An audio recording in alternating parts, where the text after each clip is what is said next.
Welcome to another Photoshop Tip Friday. This week we're going to look at how we can specifically target a colour within an image and change it. I have an image here which has got some quite colourful bits at the bottom, so I'm just going to zoom in a little bit on here so that you can see what colours we're going to be targeting. Now I'm going to be looking at these blues and changing them and making them a little bit duller so that they don't stand out quite so much amongst all the yellows and the greens. We really want these yellows to stand out a bit more. I'm going to use an adjustment layer and I'm going to take the master adjustment and drop that down and pick on my reds. Now instead of actually picking on the reds, I'm going to get these little thingies here and slam them together.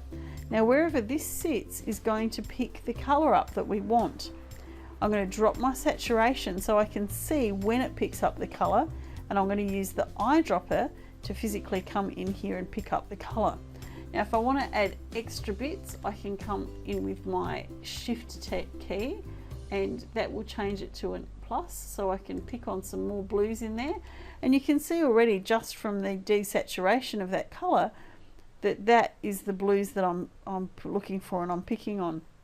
I can now go back and reset my saturation, and up the very top here I can change this.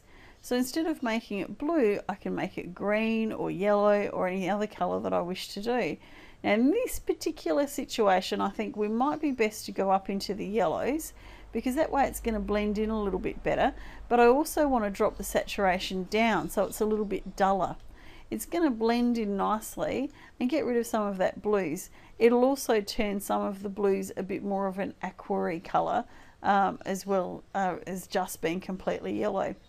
So now that I've changed all that, you can see if I turn this on and off how it has physically changed and removed some of those blues. Now what happens, I hear you ask, if I actually want to keep some of the colour that is in there on some of the areas? Well, thankfully our adjustment layers come with these wonderful little masks over here, and if we take a brush we can come in and say, for instance, this little bit here, we can actually paint that out and we can add some of those blues back if that's what we wish to do. So I can now turn that on and off, and you can see how it's changed the blues, and I've also got these ones here that are masked out that are no longer changing. I hope you found this one interesting, and I look forward to seeing you again next week.